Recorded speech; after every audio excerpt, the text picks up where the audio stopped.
Como foi a experiência, rainha, de preparar o cacau? Maravilhosa. Você tinha feito? Sozinha não. Primeira vez que eu fiz sozinha, eu sempre faço com outras mulheres, assim. Faço com a Amanda, faço com Isa, faço com a Mari, fazer com a Má também. E dessa vez eu fiz sozinha. E aí eu sinto que você vai criando uma relação com o preparo e com o cacau. E eu sinto que cada música que você coloca tem a ver com o que você está sentindo, mas o que a medicina vai sentir também, porque você está preparando ela assim, sabe? Então é um ritual. Esse ritual, quando você faz sozinha, eu sinto que esse ritual acontece do alto amor. Porque quando você está fazendo com uma amiga, é um ritual de estamos juntas e estamos aqui, esse ritual de parceria, de coletivo, né? Porque a energia também não é só tua, a energia tua e daquela outra pessoa. E quando tu tá fazendo sozinho, eu acho que tu traz a tua energia do que é o alto amor pra bebida, sabe? Interessante que a gente pode criar relação com tudo, né? Uma vez o Nibu falou, o Cacau falou sobre que os indígenas, a diferença é que o indígena, ele conversa com as pedras, com as plantas e nós conversamos só com outro de nós e ainda treta, né? Mas um dia desse eu tava limpando essa sala aqui e é uma coisa que eu nunca tinha feito também sozinho, tinha colaborado com a limpeza, mas nunca eu cheguei um dia sozinho aqui, agora no começo do ano eu vou limpar, tirei tudo aqui e comecei a limpar. E ao fazer isso sozinho, eu me senti criando uma relação com o espaço. Maravilha. Você vai limpando sozinho, você vai, né? Então é possível a gente criar relação com tudo, né? Desde que você tenha essa intenção e esteja presente para isso, né? Tu sabe que quando eu fui para um retiro, né? E aí o Nima, que é o mestre do retiro, ele falou assim que a gente ia fazer era um retiro espiritual e que ele falou assim, eram 3 dias antes de fazer a consagração da planta. E ele falou assim, durante esse período eu quero que você se conecte com a limpeza do espaço, com a limpeza do seu quarto, com a limpeza do seu banheiro, porque enquanto você está limpando, você intenciona que quer que limpe o seu caminho espiritual. Então toda aquela limpeza que você está fazendo fora vai ser a limpeza que você está fazendo dentro de você.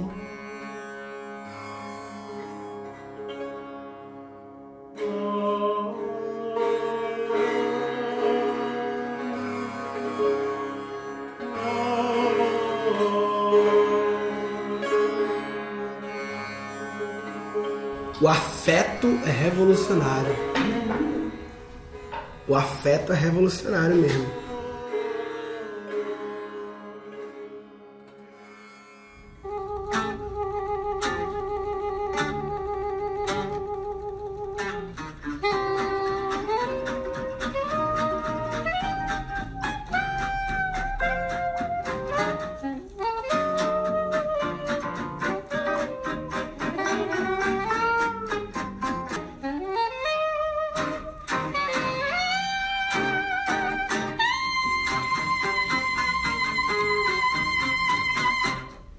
Tem um costume um costume habitual, né? Se encontrar assim, como hoje, né? Que é o dia de domingo, e falar da semana, né? E o padrão médio da humanidade qual foram os babados da semana? O que é que houve? Essa semana, tu viu aquilo que aconteceu, aquela notícia, a Inglaterra declarou não sei o que, e o Corinthians, não sei o que, né? Então, essa coisa dos babados do mundo externo, né? E aí, eu me vejo assim, quais foram os babados do mundo interno dessa semana, né? Quais foram os babados do mundo interno, assim, as suas auto-observações, né? Não só a observação do noticiário externo, mas a observação do noticiário interno. O que é que você viu no seu noticiário interno essa semana, né? E uma coisa que eu vi no meu noticiário interno essa semana tem a ver com a palavra que você falou agorinha, intenção, né? Eu observei essa semana que é um comportamento de várias semanas, né? Mas eu tenho observado um aumento na velocidade do ato de intencionar algo e acontecer, né? Então, um exemplo que ocorreu hoje, não foi? Que a semana passada eu falei, amor, eu tô intencionando, eu faço isso na minha meditação e tal. Intencionar é meio que pedir, né? Meio que pedir com o coração, eu diria assim, né? E aí eu intencionei que eu queria encontrar um médico integrativo, moderno e tal, conectado, na sintonia, na mesma vibe, mesma frequência, para eu costumava fazer check-up no hospital, check-up padrão do hospital, fazer um check-up e tal, e criar uma relação, meio que um médico de família, versão século XXI, né? E eu tinha falado isso, aí eu pensei, né? Aí vem tem fulano, pode ser fulano, não sei o quê, mas aí jogou a intenção. Aí hoje recebi uma mensagem de um cara de Recife, morando em São Paulo, que se conhece há um tempo, uns amigos em comum, não sei o quê, pá. A amiga minha tá fazendo com ele, tá adorando, não sei o quê, né? Marcamos quarta-feira. Aí eu falei, amor, putz, intencionou um dia desse, né?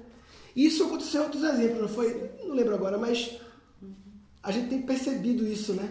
Um aumento da velocidade do intencionar e do acontecer. Esse foi o babado que eu observei essa semana. Foi o babado que você observou essa semana? Algum babado interno? Eu acho que o que eu tenho trabalhado essa semana é apego.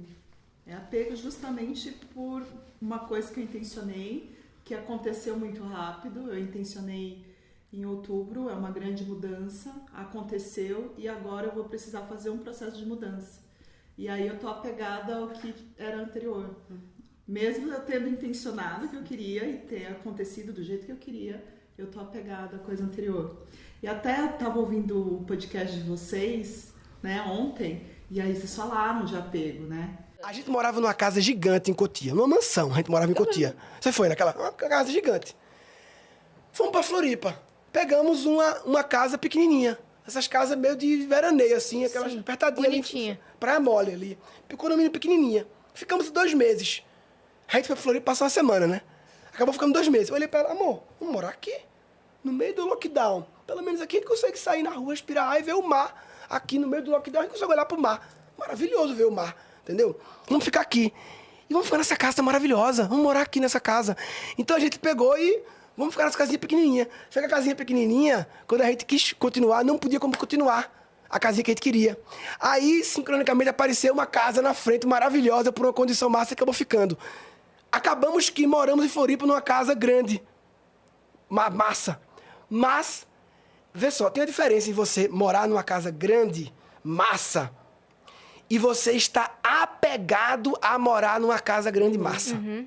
Porque quando você está apegado, aí você vira escravo, vira prisioneiro daquilo. Hoje em dia, a gente voltou pra cá, moramos numa casa foda, mas não estamos apegados. Nós ficaríamos muito bem numa casa muito menor. Você falou isso agora? Isso liberta. Liberta. Às vezes as pessoas têm uma dificuldade de entender a diferença disso. Tipo assim, é muito fácil pra ele falar. Tava numa casa foda, foi pra uma casa foda, voltou pra uma casa foda, não tá pagado. Não tá pegado meu cu, né? Que não tá pegado, né? Mas eu vi uma vez uma historinha que eu acho maravilhosa. Não sei se você já viu, é a historinha de internet, que fala do cara que era considerado o cara mais humilde do mundo, porque ele só tinha 2 tangas. Era só o que ele tinha. Era todo o bem dele na vida. Eram 2 tangas que ele usava uma, enquanto lavava a outra. E só por isso ele tinha 2. Porque quando aquela sujava, ele trocava e lavava a outra e botava pra secar. Era tudo o que ele tinha na vida. Então, dava fome, ele catava uma maçã da árvore pra comer e essa era a vida dele. E aí, falaram pra ele assim, cara, tem alguém que é mais desapegado que você. Ele, não é possível. Só se a pessoa tiver uma tanga. Porque como é que tem alguém mais desapegado que eu? Não tem. Não, falaram que existe. É fulano de tal. Me dá onde mora essa pessoa, onde tá, onde eu não encontro essa pessoa, que eu vou atrás dessa pessoa. Tá bom. Aí passaram pra ele, não, tá aqui. Aí ele chegou, era um puta de um castelo. Tipo assim, aqueles castelos de história de conto de fadas, né? De 20 quartos e não sei o quê, e vários empregados, e não sei o quê, e bababá. Aí ele chegou e falou, eu vim ver fulano de tal. Ah, sim, pois não, é o dono aqui. Você pode ficar à vontade, eu vou acomodar o senhor num quarto aqui, o senhor fica à vontade, ele vai recebê-lo pro jantar. Aí ele entrou, falou, não é possível, tô tirando com a minha cara. Como que o dono disso aqui é mais apegado que eu, mas jamais. Aí ele entrou no quarto, lavou a tanguinha dele, né? Que ele, né? Botou a tanguinha pra secar e ficou lá esperando, puto da vida que ele tava. E aí falam pra ele assim, viu? Pode vir agora, ele vai te receber. Ele chega um banquete, aquelas mesas que você tem que falar de walk-talk pra pessoa do outro lado ouvir. Aí ele lá senta na mesa, o cara lá na outra ponta, aquele banquete, não sei o que, ele tá lá, puto. Ele tá esperando a hora dele soltar os cachorros em cima do cara, né? Aí nisso vem um dos funcionários da mansão gritando, fogo! Aí o cara sentado comendo ele, minha tanga! Maravilhoso. Tipo, então assim, o quanto. Só não é o que quanto importa você... pra ele. Não é o quanto. Apego. Exatamente, ele só tinha tanga. De fato. Mas ele tava apegado a extremamente apegado ao fato de perder. E o cara ficou ali, tipo. Tranquilão, não se mexeu, tava tudo certo. Eu tô aqui comendo, vou continuar comendo meu negocinho. Ter morado naquela casa pequena em Floripa, pra mim, e ter me sentido bem, e olhar pra ela e falar, vai ficar aqui, né? Tá maravilhoso aqui. A Rita falou, amor, nem cabe nessas roupas todas, quando trazer, a gente doa. Não vai caber todas. E a Rita acabou fazendo isso. Aquilo pra mim me fez presenciar, não só imaginar que, sim, eu me fico bem. E aí, hoje em dia, numa casa grande, eu me sinto livre, porque eu tive a experiência de morar numa pequena e achei maravilhoso. Tava ótimo lá. E aí eu peguei e falei assim, nossa, tô super apegada ao meu apartamento, porque eu acabei de reformar isso e aquilo, sendo que eu vou pra um lugar melhor, mais natureza e tal, e eu tô apegada ali. O que será que tá acontecendo que eu tô apegada àquele lugar que eu preciso deixar pra poder ir? Isso que eu tô trabalhando essa semana. Maravilhoso. Apego tem a palavra ego no meio, né? Exatamente. Ego. Apartamento. Ego no apartamento. Apego. Porque o apartamento, ele é uma construção do seu templo externo, né? Então, tudo que está interno, você transfere para o seu apartamento de alguma forma. Você já foi lá em casa, porque agora já mudou, né? Então, é um templo mesmo. Minha casa é um templo. Você chega lá, tem um monte de coisa, né? Todo trabalhado energeticamente. Então, é um templo mesmo. Vai sair de lá? Sai não, mulher. Fica lá. Né? É muito mais fácil, mas aí o que eu tenho percebido? Que também, como é muito zona de conforto, que é gostosinho ficar lá, você não cresce. Você fica daquele tamanho, daquele espaço. Porque é gostosinho ficar no útero. E quando você vai sair e ir para um outro lugar, ter novos inputs, conviver com outras pessoas, mudar de cidade, ver outro lugar, ver outras pessoas, ambientes novos. Então é ter contato com outras coisas, né? Tu vai se mudar pra onde? Eu vou pro interior, passar uma temporada. Pra ficar mais perto da natureza, que São Paulo tá um pouco caos. Eu moro no centro de São Paulo, apesar da minha casa ser um oásis, que não tem barulho, é centro, né? É centro, eu tô ali na cidade. E aí eu sinto falta, sabe do quê? De fazer uma fogueira. Eu entendo.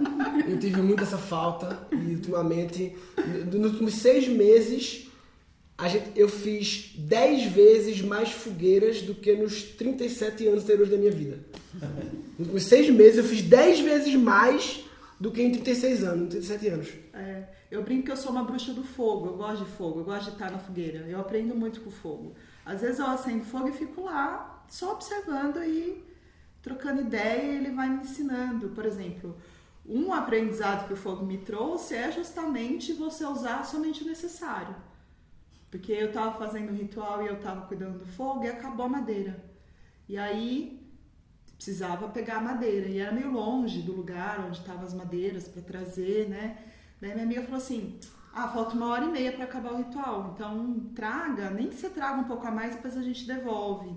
Daí eu vou lá com você, né, para pegar, porque era meio pesado. Daí a gente foi, a gente tava pegando a madeira, ela falou assim, será que tá bom? Eu falei, não, tá ótimo, vamos usar somente o necessário, que foi o que o fogo pediu. A gente levou e deu exatamente certinho, na hora que colocou a última madeira, entrou a última música. E acabou. Certinho, sincrônico. Então foi o aprendizado do fogo, né? E isso é com a vida. Se a gente usasse, por exemplo, somente o necessário, pegasse da natureza somente o necessário, será que não seria melhor para a humanidade? Existe me parece ter uma premissa muito incrustada, né? Que é a premissa do quanto mais melhor. Que ficou, né, no ar, quanto mais melhor, quanto mais melhor, quanto mais melhor, né? Que faz a gente acumular, né? E ter mais do que precisa, e quanto mais melhor, né? E que é o oposto a isso, né? De ter o suficiente, né? E confiar, né, na vida, que você vai ter o suficiente, que a vida é abundante, não na escassez que vai faltar, que a vida vai te prover. E para quem não consegue fazer fogueira, tem a versão MVP protótipo, que é a vela. A vela é um protótipo de fogueira, né? Um fractal de uma fogueira que você pode, com cuidado também, para não pegar fogo na casa, usar essa tecnologia ancestral maravilhosa.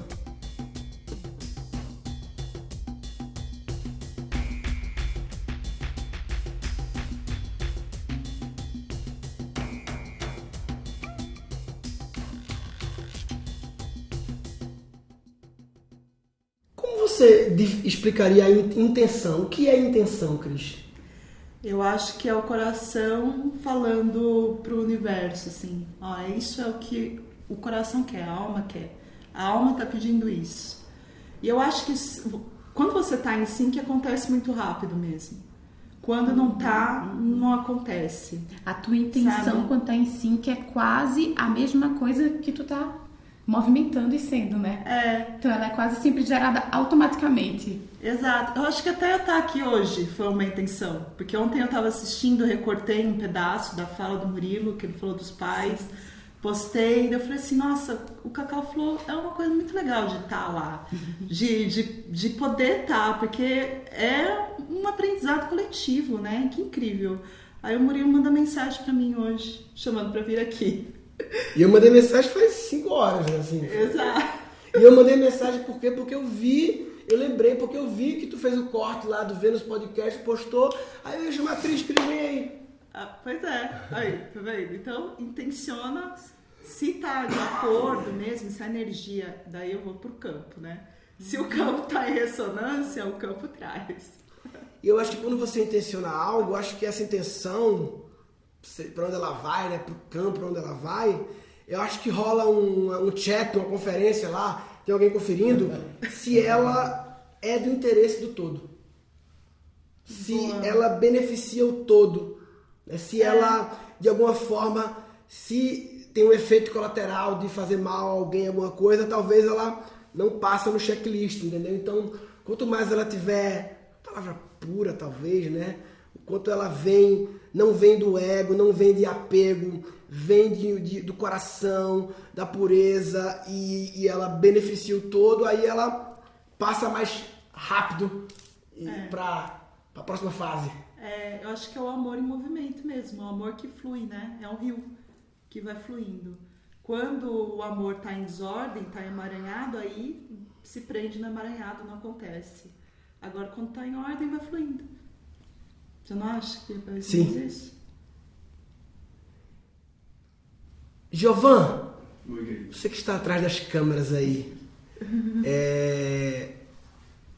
você lançou há pouco tempo um documentário, Altar das Intenções, que foi lá no Burning Man, a obra lá do Daniel. Sim. Tem algo que pode compartilhar sobre o assunto intenções, já que seu documentário chama Altar das Intenções. Em síntese, assim, é uma ferramenta que a gente tem à nossa disposição para usar de forma consciente. Ela pode também, se você não usar de forma consciente, acontecer na sua vida de forma difusa, caso você não direcione ela com consciência, né? De forma pura, bem intencionada, digamos assim, né? Se você deixar tudo difuso, confuso, a sua vida também vai manifestar essa confusão, né? Então é uma ferramenta, assim, em resumo. E o Altar das Intenções era uma obra de arte com água, né? Qual era a relação tem alguma relação, explicação do artista, do Daniel, sobre a relação da água com a intenção? Ele fez o Vortex há 10 anos atrás em Belo Horizonte, no estúdio dele. Ele começou a fazer uns estudos com o Vortex, não com a intenção. Ele deu uma pira lá nele, uma brisa, falou: eu quero fazer um Vortex de água num tanque e deixar aqui no meu estúdio. Quando eu fiz o meu primeiro Vortex, e ele ficou ligado no meu estúdio em Belo Horizonte na época por um bom tempo, sempre chegavam vários amigos, né? Era um local bem movimentado. E sempre que alguém chegava lá, era sempre um prazer em mostrar aquela peça para as pessoas. E até que ele chamou a atenção dele que um amigo dele começou a ir lá todo dia e beber água. Então virou meio que um ritual de todo dia ele chegar lá e a primeira coisa é ele pegar um gole desse tanque, beber e meio que intencionar mesmo assim, fazer um mini ritual ali com aquele copo de água. E eu comecei a sentir que em algum momento assim, aquela água, aquilo não era mais um objeto ali no meu estúdio. Eu sentia aquela presença ali, sabe? Parecia que aquela água cada vez estava se energizando mais. Então ele teve acesso a esse conhecimento do Masaru Emoto, que abriu todo um outro campo. Então ele fotografa gotículas de água no microscópio, né? Ele congela primeiro, ele entra numa câmera fria e essa recristalização ele fotografa. Então cada amostra que ele tirava de um local diferente gerava um padrão único.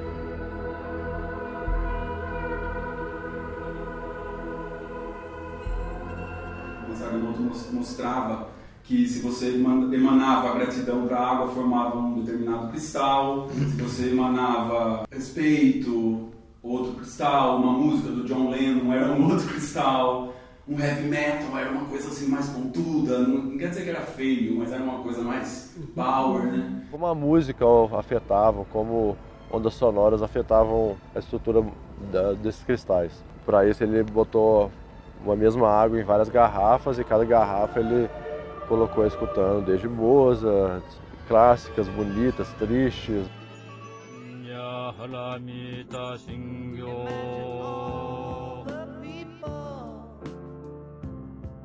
E da mesma maneira, músicas que carregavam uma energia negativa tendiam a não construir esse padrão geométrico.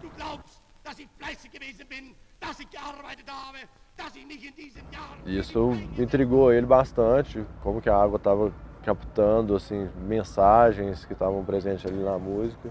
Em determinado momento ele começou a estudar se o simples pensamento geraria alguma mudança. Cada garrafa ele escreveu uma emoção diferente e aí ele realmente encontrou de novo o resultado de cada água também formar um padrão diferente e os pensamentos negativos também desconstruíam essa estrutura do cristal. Ele fez milhares assim, de fotografias com mais variáveis influências e mostrou que a água respondia à intenção dessa influência, de forma visual. Então, em resumo, assim, o Masaru Emoto ele falou, ele mostrou de forma visual como a intenção ela influencia na realidade física. E na obra do Burning Man, ele mandou um e-mail lá para o Instituto Masaru Emoto sem nenhuma pretensão de ser respondido e foi respondido. E eles aceitaram fotografar a água do vórtex dele. Uau, teve isso? Exatamente. Então o filme mostra isso, mostra o resultado, daí as fotografias antes e depois do Burning Man. Que isso? Exatamente. Uau! São fotografias próprias dessa obra, não é que a gente só mostra os estudos do Masaru Emoto, mostra o resultado do altar. Sim. Antes e depois do Burning Man, né?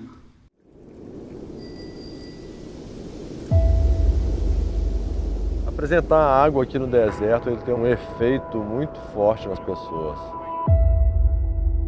A questão da água é uma questão assim maternal nossa. Então você apresenta a água como arte, você potencializa essa maneira como as pessoas estão olhando para a água. Como essa forma espiral, ela está em tudo, nas galáxias, no DNA. No terceiro Burning Man, você chega aqui nesse deserto e fala, meu, por que eu tô aqui, né, cara? Foi aí, inclusive, que eu acabei chegando nos estudos Massaremoto e ele encontrou uma maneira de mostrar para as pessoas como que a gente realmente cria a realidade ao redor de nós, né? Então ele fotografa gotículos de água, as amostras foram enviadas. Poderia não dar nada.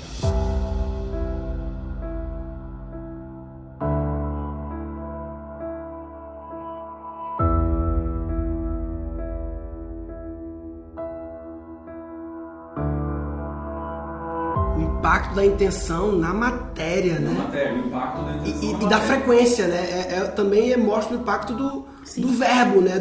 É o sound healing, né? Do som também, Exato. que carrega a intenção, né? Da música, da fala, né? Nós somos água, né? Nós somos Nós somos Sim, água. tá perfeito. Aí você imagina, né? Se faz isso com a água, imagina o que não faz com nós, as emoções que somos água, né? Então, total influência. E a gente sabe na prática o impacto que um verbo que eu falo pra tu pode te deixar mal por meses, né? Mágoas. Em poucas palavras, né? Mágoas. Porque gera as mágoas. Os pensamentos, né? E com a gente são os pensamentos. Então, que pensamentos a gente traz todo dia pra gente, né? Então, muitas vezes a gente tá irritado, você fica... Dentro você fica remoendo aquela irritação, ai que burra, porque eu fiz aquilo errado, porque eu escutei não sei o quê. Não. Então, a gente pode falar, provocar mágoas com a gente com as palavras, né? Ah, eu não sirvo pra isso, como com os próprios pensamentos, né? Que a gente fica se auto-repetindo em looping eterno. Já trazer uma polêmica aqui do Luiz Fernando Lucas. Ele trouxe essa semântica da intenção com C cedilha e com S. Qual a diferença da intenção? E aconteceu o seguinte, eu vi o resultado positivo de uma ação que eu fiz, alinhado com a intenção, né? Então, eu tive uma intenção, tive uma ação e o resultado apareceu. Só que aí eu fiquei feliz e imediatamente triste ou bravo comigo mesmo, porque eu tive essa intenção e eu tive um planejamento, era uma ação que eu precisava fazer, parte de uma estratégia que eu precisava fazer isso 20 vezes, 30 vezes. E aí eu fiquei feliz com o resultado e, como eu já disse, bravo comigo mesmo. Bravo comigo porque eu tive um resultado, então, de 5% daquilo que eu almejava, né? Eu tinha que fazer 20, fiz só uma, deu certo. Sem entrar nessa questão aqui do planejamento e da ação, a reflexão é sobre a intenção. Intenção vem do latim intensio, que tem, interessantemente, 2 significados. Originalmente ele vem desse in, né, que é o que está dentro, ou seja, e tendere, que significa estender, esticar. E que aí ela se transformou em 2 palavras no idioma português, porque eu não sei se você sabe, mas eu confesso que não sabia, existe intenção com C e existe intenção com S. A primeira, né, dessa intenção de propósito, do plano, o que se planeja fazer, eu tenho a intenção de, qual foi o meu motivo, que é legal essa palavra, porque tem motivo para a ação, que vira motivação, e tem a intenção com S, que não tem nada a ver com isso, que é apenas no sentido de aumentar a tensão, conferir energia. E aí eu fecho essa reflexão com isso. Intenção sem ação vai te colocar em aumento de tensão. Porque como a gente pegou uma coisa original lá do início da etimologia da palavra, ramificou em 2. Agora depende da nossa congruência de ter, assim que tem uma intenção, um propósito, um motivo para a ação, se ficar só na intenção, fica tenso, porque ficou sem ação. Então é isso. O que você está fazendo? Ou melhor dizendo, você está pondo em ação as suas intenções? Essa reflexão serve para mim. E aí vou trabalhar disciplina, execução. E eu espero que sirva para você também nesse caminho da consciência e da integridade. Gratidão. Então, quando a gente só intenciona e não está preocupado com a ação daquilo que você está intencionando, está gerando tensão interna. Quando você já intenciona com a ação e está ligado ao pensamento, então eu intencionei porque eu vou colocar em prática, aí é com C cedilha e a gente libera essa energia. Então, quantas intenções nós temos e não liberamos? E aí vem a ansiedade, né? Vem toda a energia de sobrecarga dentro de nós mesmos com o pensamento, como você disse. Dá atenção, né? Porque a ansiedade é uma energia que está estagnada dentro. É uma energia que quer ir para ação, só que não consegue. Fica dentro, então você fica ansioso. Você não libera essa energia para fazer aquilo que de fato sua alma está querendo fazer. Né? Por isso você fica ansioso. Engraçado porque eu vejo também que não é uma coisa tão imediata também a intenção, né? Tanto é que tem essa orientação de que a gente intencionar para o universo entender o que a gente quer, né? Que é um exercício quase que diário isso, né? E também o exercício diário de que quando você tem uma intenção, que ela não necessariamente vai acontecer num tempo e espaço que você deseja, né? Porque vai estar em outro lugar, né? Mas você vai intencionando e é como se você estivesse poupando, fazendo uma poupança, assim, digamos, sabe? De pensamento, de intenção. Isso tem muito a ver com rezo, né? Quando você vai intencionando na sua reza, na sua intenção, uma hora acontece, né? Uma hora a coisa ela se manifesta na sua vida, né? Essa semana eu passei sobre essa indagação do Murilo, né? Qual foi o babado, né, interno. Eu venho intencionando há muito tempo que acontecessem umas coisas assim lá na nossa instituição e tal, e de repente aconteceu de uma vez, uma coisa que eu venho intencionando há muito tempo. Eu até comecei a tirar um pouco o pé para não virar uma paranoia, sabe? De ficar toda hora, né? Calma, como se alguém lá em cima... Devagar aí, calma que vai chegar, entendeu? Porque senão você fica também ansioso, né? E aí você turva aquela energia que pode ser boa, você começa a trazer barulho para ela, né? Esse comentário que o Giovanni fez da água, né? Eu vi essas reportagens, tudo. Eu não me lembro quando eles começaram a fotografar isso, né? Tem uma fotógrafa também muito antiga, que eu acho que década de 40 começou a fotografar essas moléculas de água, né? De como ela se manifesta. É incrível, porque é uma maneira quase que material de explicar o que é energia e espírito, né? É incrível, sabe? Porque a gente não consegue ver, né, o espírito, mas a gente consegue ver, né? Então, por exemplo, realmente eu já fiz várias terapias, faço de quando eu preciso de emantar água, né? Que é uma coisa muito simples, né? E é incrível, por exemplo, quando a gente está muito carregado, você acorda de manhã, a água não está bem, ela não está com uma aparência boa e ela está cheia de bolhas. E quando você reza ela, que está tudo bem, a coisa realmente se purifica e você ultrapassa aquele estágio, né, emocional que você está, na chegada do dia, ela está cristalina. E aí se você comer ela, tomar comendo mesmo a molécula, você sente que aquilo vai dissipando no seu corpo e limpando. É incrível. E é cura, né? Esse assunto intenção, trazendo só para exemplos mais micro assim, né? Porque a gente tá falando muito uma intenção de intencionar um grande projeto, intencionar uma coisa assim, mas trazendo para o micro de você ter uma vida mais intencional nas pequenas coisas. E conectando com o assunto água, eu tenho uma coisa assim, quando eu vou tomar banho, e quando eu vou ligar o chuveiro, eu intenciono que aquela água vai me purificar. Veja bem, ela vai me limpar, eu pensando isso ou não. Mas eu gosto de, além da limpeza física que ela vai fazer, de pensar que essa água me limpe, me purifique. E aí, veja bem, eu não estou fotografando o chuveiro todo dia para saber se está mudando as moléculas, mas veja bem, o negócio não custa nada. Não custa nada pensar que essa água me limpe e me limpe nos vários corpos. Não custa nada, é rápido, é barato. A chance de fazer mal é zero. Tem a chance de não fazer nada ou de fazer bem. Barato, rápido, de graça. não tem efeito colateral, só pode fazer bem, eu faço. Sim. Aí todo dia, quando eu tomo banho, eu me intenciono para aquela água que ela me limpe. E isso, quando você coloca intenção nas coisas, é como se tudo vira um ritual. Porque você falou a palavra ritual, né? Eu participei do ritual. Ritual é outra palavra que a gente também leva para o macro de ritual. Tem que ser uma roda grande, os tambores, o ritual, isso aqui tem que tomar um negócio para ser ritual. Não! Tudo pode ser um ritual. Eu passei uns 10, 15 anos sem usar perfume, né? Eu não gostei de perfume. No começo do namoro eu usava, depois não.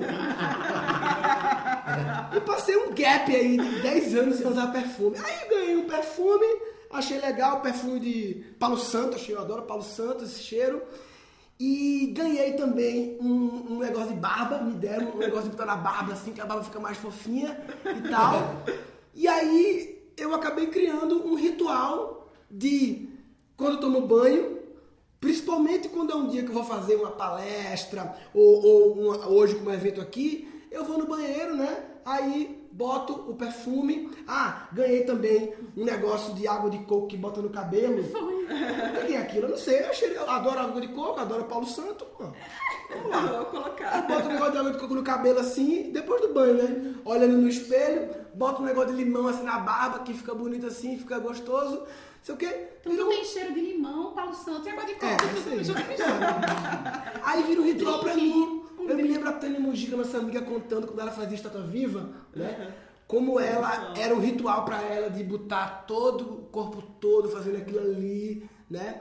Então a gente pode ritualizar. Ritualizar algo é fazer com consciência, com presença, com intenção.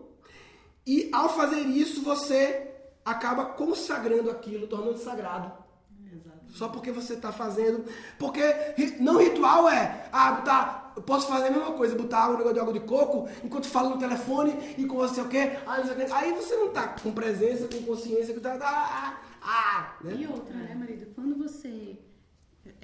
Porque o ato de intencionar algo que vai ser colocado em você é o ato de se relacionar com algo que vai se conectar contigo. Então, é uma relação consigo, né? Então, quando você intenciona. E eu sinto que quando você faz isso com um banho, por exemplo, vou aqui essa água. Então, essa, na verdade, é a relação que você tem todos os dias com você, né? Então, eu intenciono que essa água me limpe. E quando a gente faz isso com a água, você fazendo no micro, a sua vida inteira é intencionada. Então, a sua vida inteira é um ritual.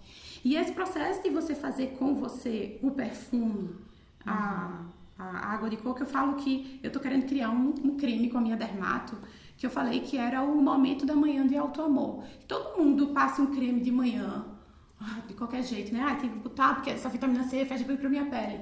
Mas esse produto fosse criado com a intenção de que aquele segundo em que você passa o creme no seu rosto é um segundo de você se relacionar com você e com o auto-amor. O produto é criado com isso. Então, você vai lá e... Putz, o que é essa primeira camada? Que minha pele receba todos os nutrientes.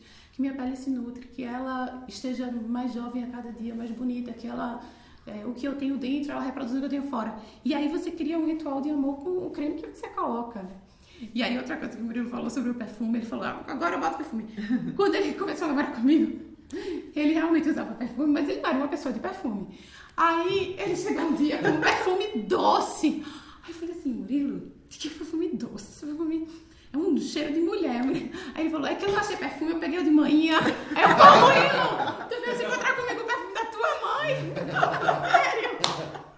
O perfume de mulher, então a mulher gosta, né? Mulher gosta, né? O cheiro da tua mãe, é sério. Levou a mãe pro encontro, né? E aí como é sistemicamente isso aí? Quando a pessoa bota o perfume da mãe... Poxa, olha a mensagem. Levou a mãe pro encontro, aí é sacanagem. Que essas pequenas coisinhas, esses atos falhos, eles dizem muito sistemicamente. Quando você está atento ao campo, você abre um campo para ver... Pequenos detalhes dizem muito sobre aquele processo interno. Por exemplo, esse de você passar o perfume da tua mãe e ir para o encontro e levar a tua mãe para o encontro, com certeza tem uma coisa. Olha, a primeira mulher é minha mãe. Tô aqui com ela no meu corpo. Caraca. Olha só, né? Olha o movimento por trás ali, né? Na hora de chegar lá. Era início de namoro, né? Era início de namoro, tipo, Então, tipo, a primeira mulher é minha mãe. Levei ela aqui, né? Tá aqui. Então, esses pequenos movimentos aí trazem muita coisa, né? E no começo do namoro, tiveram um pequeno atritozinho tu com a minha mãe, né? Assim, né? Os primeiros meses, né? Teve umas faísquinhas assim. Essa relação triangular, né? Mãe, filho e esposa, é uma relação desafiadora no começo, porque como aquilo é novo para os três, né? Para a própria mãe dele, ninguém sabe direito a sua posição, em que espaço você ocupa e que limites são esses que são limites de respeito, limites saudáveis. Então você como mulher não sabe, você como marido não sabe, você como mãe de um filho não sabe, porque a gente começou a namorar muito cedo, né? Então certamente era... E aí você fica na dúvida, até onde é o meu espaço, o que me convém falar, o que não me convém falar, e aí é realmente... Por isso que é maravilhoso saber antes, né? Porque quando você sabe antes, você se previne de muitas coisas. Porque o respeito, ele pode ser imposto, que aí não é respeito, eu acho, é medo, né? Ele pode ser imposto de uma forma, não! Ou ele pode ser imposto de uma forma, olha, aqui funciona assim, né? E existem formas de você trazer, né? Porque, por exemplo... É importante isso, você falou de respeito, é fundamental, porque aí é onde a gente se perde, né? Eu acho que a humanidade toda está sofrendo, né? Do respeito, né? Porque... E é simples, né? E é fundamental em qualquer relação, até de Estado, né? Até entre nações, né? Mas é algo tão óbvio, mas é algo que é tão desafiador colocar em prática, porque o respeito é algo muito sutil.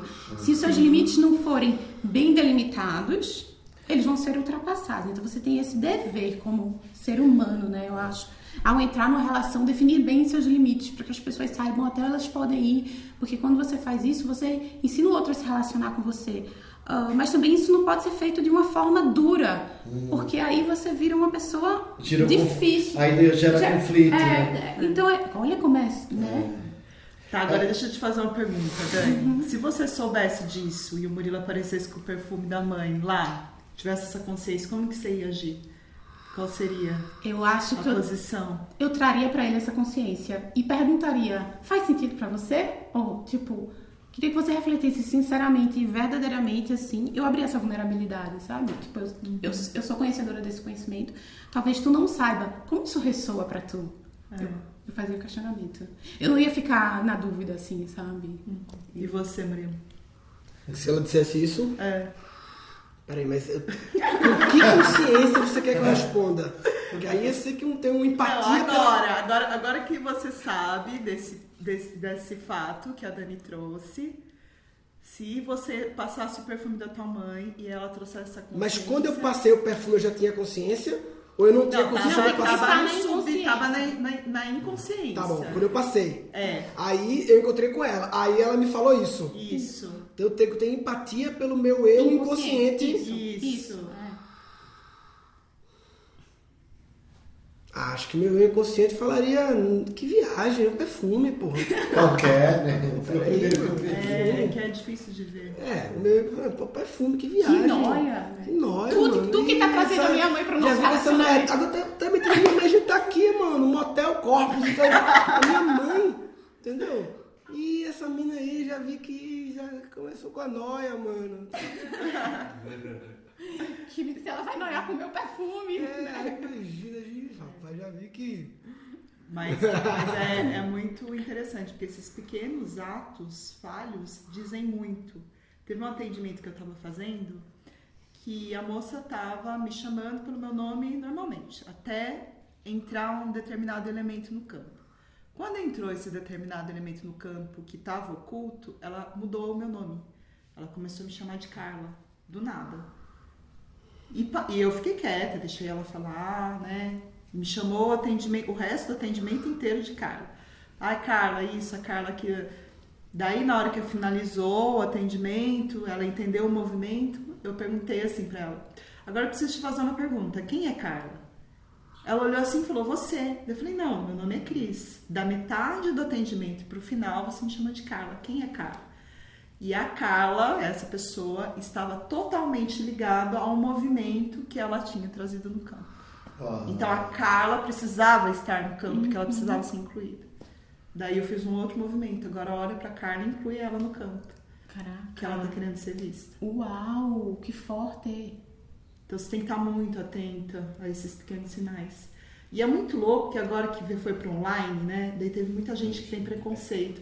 Ah, mas você vai fazer o atendimento online, mas você não tem noção de como o ambiente que você tá traz informação para o campo.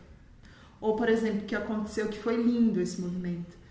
Ah, o Vênus, sabe que eu te gosto de gato. Eu estava atendendo um pai com uma criança e a criança estava atrás. Eu falei assim, ela não vai interferir no nosso atendimento porque ele nunca assiste televisão e eu coloquei ele para assistir o desenho, então ele vai 2 horas do filme aí, vamos fazer o atendimento aqui, ok. Na hora que estava acontecendo o movimento de cura da pessoa, do moço, com o pai dele, a criança chegou. Na hora, no exato momento. Aí ele ficou meio assim, nervoso. Eu falei, não, olha pro teu filho e fala pro teu filho. Aí ele começou a falar as frases que o pai estava falando para ele e pro filho. E aí fez uma cura de 3 gerações. Caraca! Ao mesmo tempo. Incrível. O campo, ele tem uma inteligência. Que ele sabe o que ele vai fazer.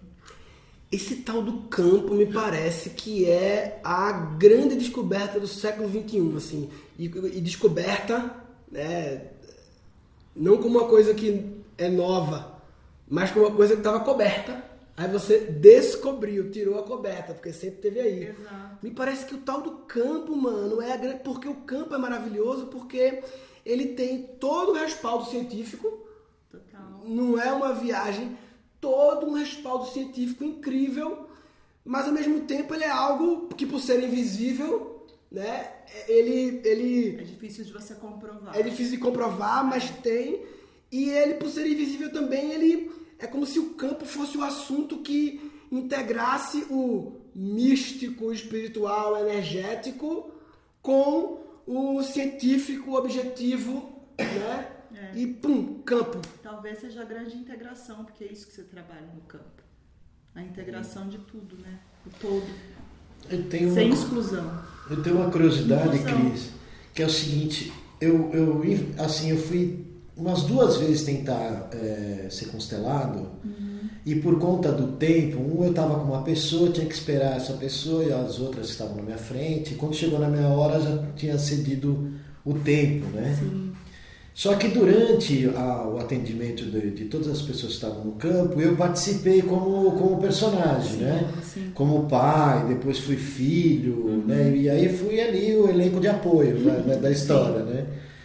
E foi engraçado porque eu trabalhava nessa época como médium, né? De incorporação. Tá. E eu fui muito curioso lá para saber qual que era, né, essa viagem do ectoplasma dentro desse campo, né? Porque eu já tinha essa experiência de incorporação e eu falei, eu quero sentir como é que é igual, não é, né? Eu fui lá muito curioso. Na hora que me designaram para o primeiro personagem, eu não consegui pensar nisso, nessa curiosidade. Apagou da minha mente, assim, sabe? Enquanto eu não fui designado, eu estava lá super atento para, não, isso aqui parece, não, aqui não parece. Não, será que... Você estava no mental. Eu estava total no mental e julgando mesmo, sabe? Sim. Pô, tá fingindo, aquela mulher tá fingindo, não, é teatro, não, até é incorporação, sabe? E eu ainda sou ator, imagina. Entendeu como é que é? Tem várias maneiras de entrar no campo com essa linguagem. E aí eu fiquei muito assustado depois que eu acabei o primeiro personagem, que eu vi que eu fui tomado. Eu falei coisas que eu não consegui racionalizar na hora para a mulher, que era o pai dela, por exemplo, me marcou muito. E aí teve uma história com a menina sobre o pai, né? E eu ali, né? E eu não consegui nem lembrar o que eu tinha falado e nem racionalizar o que eu estava falando. Então eu te pergunto, se pudesse falar um pouco sobre isso, que é uma grande curiosidade que eu tenho, assim, sabe? Ainda tenho. Então, a gente precisa de corpo, né? Para você sentir o campo. Você precisa ter ali um corpo. Daí você fala assim, mas você constela com boneco, como você sente? Mas tem um corpo, tem o meu corpo e tem o corpo da pessoa que tá constelando. Porque a informação vai passar através do corpo. E todo mundo que tem um corpo é capaz de sentir esse campo. Na verdade, né, é muito fácil de você sentir desde que você se coloque a serviço dessa inteligência maior. Quando você abre um campo, você está no ambiente, você entra lá como um representante, essa informação vai surgir dentro de você e você vai trazer ali porque você está a serviço do campo. O que o constelador tem que ficar atento quando é com pessoas é se a pessoa não vai trazer algo que é do campo dela. Porque a pessoa que está lá também tem que entender que ela está a serviço do campo da pessoa que está constelando. E é lógico, se você foi escolhido para fazer aquela representação, é porque no seu sistema, em algum ponto, tem alguma informação que ressoa com o campo daquela pessoa. Maravilhoso. Entende? Genial. Incrível. É isso, porque senão o seu corpo não teria como sentir aquela energia com a intensidade emoção, que é. né? Exatamente. Até assim eu vejo, conforme eu vou me aprofundando mais no estudo, porque eu falo que constelação é estudo constante, você não para, né? Não tem uma formação. Você continua, porque o campo ele se modifica conforme a cultura muda. Você abrir um campo eu tenho muito cliente que mora fora, né, do Brasil. Então assim, você abrir um campo de um brasileiro é diferente de você abrir um campo de um português, que é diferente de abrir um campo de um argentino, porque a cultura ou como a pessoa faz ali é diferente e a história da pessoa é diferente. Por exemplo, abrir um campo de um japonês, que eu sou japonesa, é muito diferente, porque é silencioso, não tem quase palavra, sabe? Não fala, não tem frase, é uma coisa muito, num movimento curto, às vezes demora, porque tem uma rigidez interna, eu percebo, sabe? Então é diferente, porque é cultura. Então você tem que entrar com muito respeito ali naquele lugar, né? Eu brinco que eu falo literalmente, né? Você tem que tirar o sapato para entrar quando você vai olhar para a alma de alguém ali. Cristo, sabe que eu fiz constelação algumas vezes, né? E foi muito interessante. Eu realmente, todas essas terapias, assim, eu tenho um processo de honra e respeito por elas muito enorme, assim, toda vez que eu me coloco nesse lugar. E a minha honra e meu respeito é representado pela minha entrega com aquilo ali.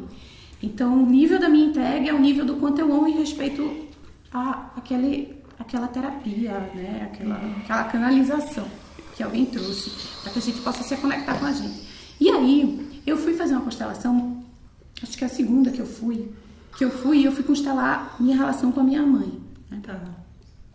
E foi muito interessante que, enquanto a constelação acontecia, e tinha sido a primeira vez com pessoas, porque eu tinha feito antes somente com cavalo, então a primeira vez com pessoas, aquilo foi interessante para mim, olhar o movimento de te olhar de fora, te olhar a tua posição e teus movimentos do teu campo externamente, como pessoa, assim.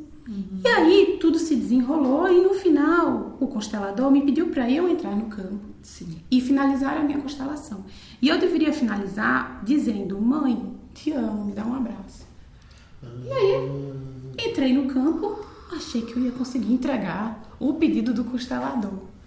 E eu assim, ele, pode falar, Daniela? Eu não consigo. Eu fiquei muda. E eu falei assim, não, Daniela, eu falei, eu não consigo. Não, a minha entrega não me permitia fazer porque aquilo não era genuíno, apesar de aquele movimento do campo ter movimentado positivamente, ainda não tinha chegado em mim. Então, e aí foi quando ele percebeu isso e falou, tudo bem. Aí pediu para a pessoa que representava minha mãe e fazia, filha, eu te aceito de todo jeito, e finalizou assim.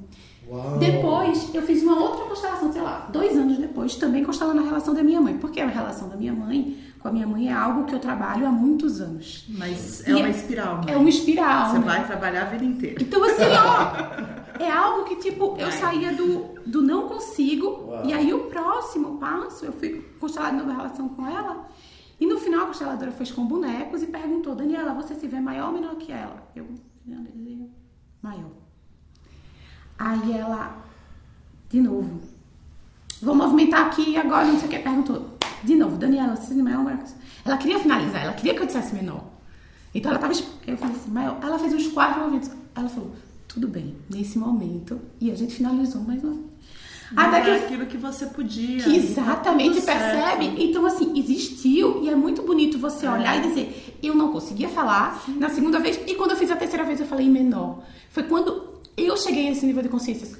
4 anos da primeira constelação para a última. Sim. Mas enquanto isso, não significa que a constelação não estava funcionando. Ela estava trabalhando de acordo com que a minha vida e a minha consciência ia se relacionando. E é muito legal você ver a sua evolução depois de 4 anos de conseguir se ver no lugar.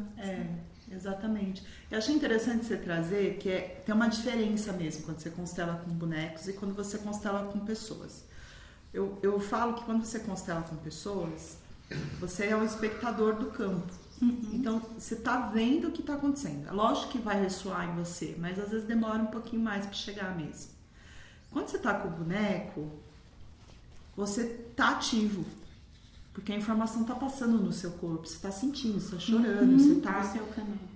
Então, e às vezes a constelação é mais curta. Tem gente que fala assim, mas constelar com boneco é mais curto.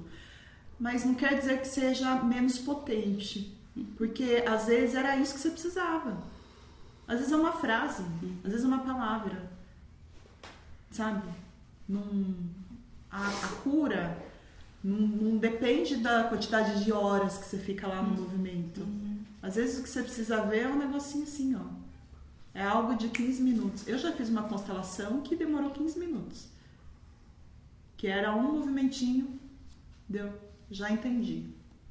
É isso, ok. Maravilhoso. Eu só consigo... E ainda eu falei, eu só consigo até aqui. Até aqui é incrível. Não quero mais. É incrível. Isso aqui pra mim tá bom. Uau. Incrível. Esse assunto de olhar para pai e mãe... E quando eu falo olhar, não é virar best friend, amigo. É olhar. Olhar para a relação. Olhar com coragem, com humildade, com profundeza, com ajuda, olhar, e é pra todo mundo, né? Não, mas é tranquilo com a minha mãe, a gente fala, quase toda semana, tranquilo. Olha direito, né? Porque não tem isso não, né? E, sei lá, fiquei me imaginando assim, né? A cena fictícia, né? Você faz a passagem, né? Chega no céu, tá lá São Pedro, assim, e aí, irmão, beleza? São Pedro que é nós e tal. Ô, Murilo, beleza? Fulano e tal, Marcelo. E aí, Marcelo, tudo bem? Como é que foi? Ô, pô, beleza, porra. Eu acho que eu fiz um bom trabalho, né, São Pedro? Porque, putz, velho, eu, tive as empresas aí, empreguei várias pessoas, fiz trabalho social, tive uma ONG que ajudei o tempo todo, né? Fiz um IPO aí, abriu capital por várias pessoas, ajudei várias famílias e as ONGs também, trabalho voluntário, fiz, né? Então, eu acho que eu fiz um bom trabalho, né, São Pedro? Ele, muito bom. E pai e mãe? O que é que tem pai e mãe?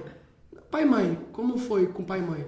Pai e mãe foi, você vai se menos, né? Porque, correria, né? 3 empresas, trabalho voluntário pra caralho que eu fiz, então pai e mãe não consegui muito, porque também, outra geração, né? Aí teve vários rolos, assim, umas coisas que a gente não batia e tal, então acabou que não rolou muito.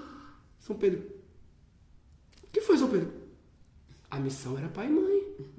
Você inventou um monte de missão, mas assim, a missão básica era honrar pai e mãe. Não, mas São Pedro, mas veja bem, olha o que eu fiz aqui, mano. Vem cá, veja direitinho aqui. Irmão, muito bom o que você fez e tal, mas você pulou uma parte inicial da missão. Quem mandou pular? Não é que mandou, é porque não rolou. Exatamente. E aí, assim, tem muita história difícil, né, Murilo? De família. Tem.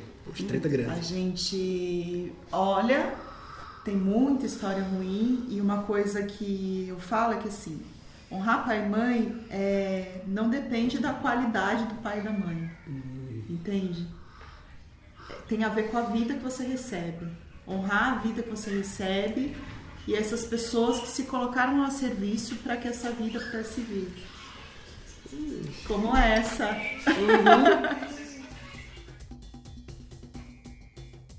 Eu e Dani, nós passamos um processo de olhar pai e mãe, e tem desafios com pai e mãe, mas os nossos casos não são os casos tretas absurdas que existem por aí não são, né? Não, existem casos muito complexos da mãe entrar no campo olhando para a filha e dizendo eu quero que você morra, e isso ser uma verdade. Uau. E a partir do momento que ela fala isso, como era algo que ela se sentia culpada por sentir e não falava, na hora que ela fala, alivia, o campo começa a apaziguar, e nesse apaziguamento é possível fazer a cura. Na distensão. Na distensão. Porque como existe uma culpa, ela não se permitia sentir aquilo que ela estava sentindo. Sim. Então quando ela fala a verdade, que era isso, dá um apaziguamento, e depois o movimento que vem é um movimento de conexão. Exige uma extrema consciência e uma extrema vulnerabilidade, uma extrema entrega para você chegar numa frase eu quero que você morra, né? Porque... Nossa. Muito porque você às vezes o problema não é ali daquela mãe daquele pai, às vezes é um problema que vem já dos pais, do pai, não sei, talvez. Por exemplo, eu vou dar um exemplo, tá? Fictício aqui, de coisas que já aconteceram no campo que eu já vi. Outra cultura, né? Então, era uma mãe, né? Era uma crente já mais velha, e essa mãe, ela tinha tido 10 filhos. Então, pensa que praticamente a vida inteira dela fértil, ela ficou grávida, certo? E ela era uma filha caçula, né? E a mãe sentia vergonha de ter tido essa filha com 38 anos, que era considerada velha para ser mãe naquele tempo. Então tinha toda uma questão cultural por detrás que essa mãe carregava, de peso, que por isso que ela sentia isso, entendeu? Tinha toda uma vergonha de julgamento social e etc. Quando a cliente entende o que está por detrás da mãe ali, do sentimento da mãe, ela também pode olhar para essa mãe e falar, agora eu entendo, agora eu compreendo o porquê que a gente não se conectou a vida inteira. Que é eu vejo a sua dor, né? Eu vejo através de você. Exato. Né? Tem um livrinho que eu comprei, Mãe, me conta a sua história, que foi muito legal, com a minha mãe. Eu dei pra minha mãe, ela não preencheu. Mas eu preenchi com ela. Eu fiquei com a minha mãe, ela veio aqui visitar a gente, outra vez lá em Recife também, sentei com ela e fui lendo as perguntas e perguntando pra ela, e eu que escrevi, entendeu? Acho que vou ter que fazer isso. E assim, é incrível como minha mãe tem mais de 70 anos e agora eu ali, em poucas horas, extraí diversas informações e histórias que eu não sabia. Exatamente. Perguntas bem... quem era seu melhor amigo na faculdade? Sabe? Aí ela responde, aí você...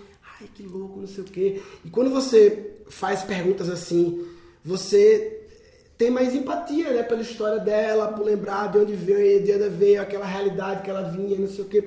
Como era a sua relação com seus irmãos, como era não sei o quê, Você vai compreendendo ela como mulher, né? Não como mãe. Olhando pra ela como mulher. Eu te vejo. Eu te vejo inteira. É muito, muito forte. Mas é isso. Tomar pai e mãe é sempre uma volta na espiral. Aí você toma aqui, aí daqui a pouquinho você vai tomar mais, que daí vai ter uma dorzinha que vai vir e vai ser com a mãe de novo, e você vai tomar mais um pouquinho. E assim a gente vai, a vida inteira. Esse assunto está bem no campo da humanidade, né? Porque é o último filme da Disney, Encanto. Ele... Qual é a sua leitura? É um filme com história familiar. O filme é sobre isso, né? O filme, a Disney tá... Viva a Vida é uma Festa, mais do que esse não tem, né? Eu não vi ainda. Nossa, Viva tem todos os movimentos. Mamãe, deixa. Lembre de mim. Hoje eu tenho que partir. Lembre de mim. Se esforce pra sorrir. Não importa a distância, nunca vou te esquecer. Cantando a nossa música, o amor só vai crescer. Lembre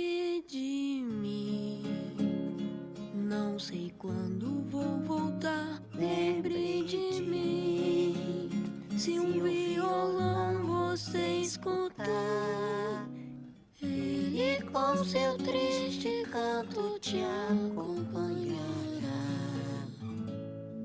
E até que eu possa te abraçar, lembre de mim. Pensa assim, é um É filme o mexicano dos mortos, né? E o México, ele tem uma pegada sistêmica de constelação muito forte. Tanto que a única faculdade de pós-graduação em constelação sistêmica fica no México. Não tem nenhum lugar do mundo, só lá. Né? Então, eles têm essa pegada muito forte. E também é muito... É porque é muito xamanismo, né? E lá, a cultura azteca, que já vai para o mundo dos mortos, né? Que já é uma coisa normal, né? É linda a festa do Dia dos Mortos, né? Então já é isso, né? De você ir lá no mundo dos mortos, entender um pouco da sua história, abrir caminho para seus antepassados virem e se tomar a força desses ancestrais e tudo mais, né? Então isso já é cultural do México. Mas tem todos os movimentos de inclusão ali, de um excluído, né? Começa a história por causa de uma exclusão. No Encanto também, né? No Encanto também. Com o tempo, cada membro da nossa família... Cecília, bate aqui! ...ganhou seu próprio dom mágico. Eu consigo entender você. Eu não sou super forte que nem a Luísa. Os burros fugiram de novo. Já foi! Ou incrível sem forçar, que nem a senhorita perfeita Isabela. Mas, mamãe, por que eu sou a única que não ganhou um dom? Mas o Encanto, além de ter o Bruno, que é o excluído do sistema, né? Que é o filho lá...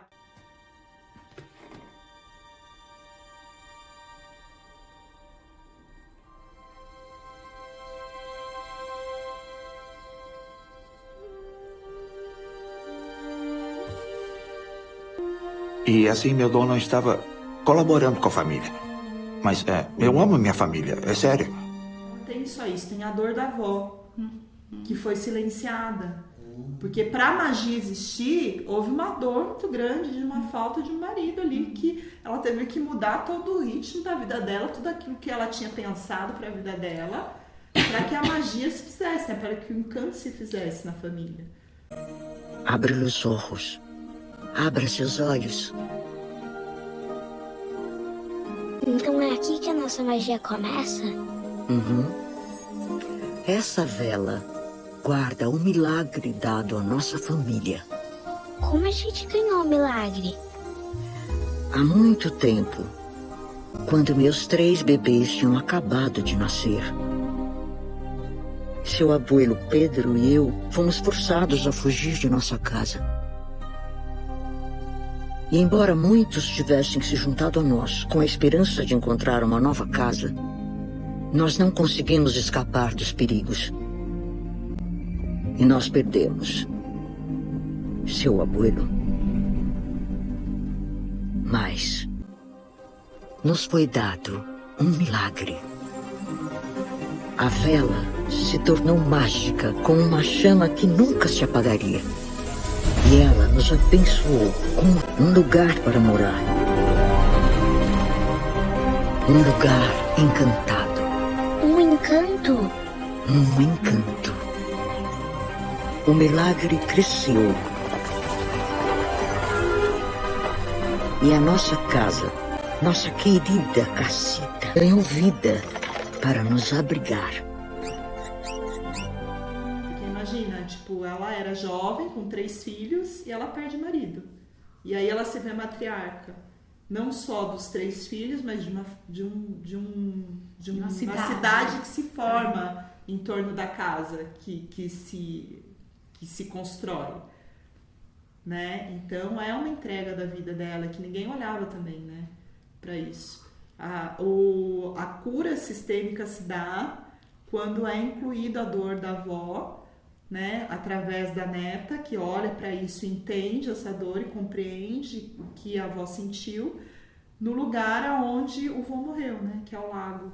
Essa coisa de alguém é muito comum, né, nas famílias, de ter irmãos e ter um que foi excluído e tal. Aí, como é que o que acontece? Quando alguém é excluído, não estão olhando para ele, gera um efeito compensador, oposto, né? É isso?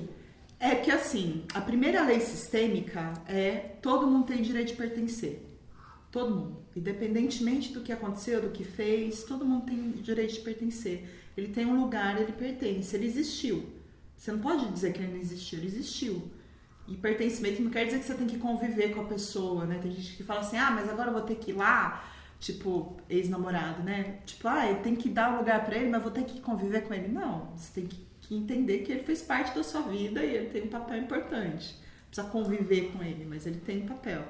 E na família é a mesma coisa. Se tem um excluído do sistema, uma pessoa que nem vou pegar o Encanto, que é fácil de trazer, né? O Bruno ali que foi excluído. Na verdade, ele se excluiu.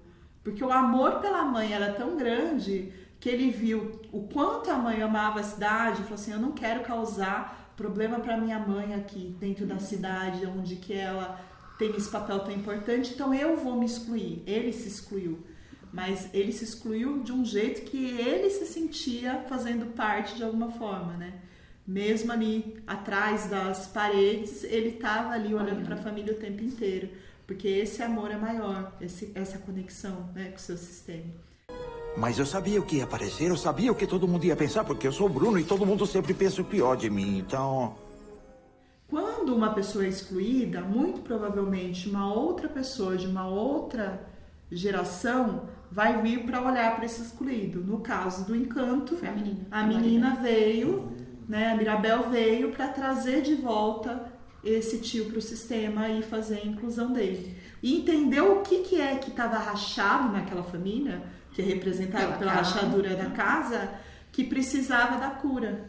Que estava com tanto medo da rachadura acontecer que ninguém fazia a cura. Quando tu fala que a pessoa vem olhar, e tu traz o exemplo da Mirabel, não é isso? Sim. E do Bruno, veio pela dor. Vem sempre pela dor esse olhar?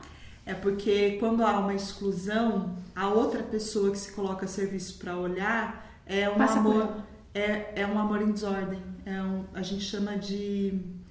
É um movimento de lealdade cega ao excluído do sistema. Então é um amor em desordem, por isso que vem através da Que é a repetição do padrão. Que é a repetição do padrão, e às vezes não é a repetição do padrão, mas é alguma coisa que vai trazer.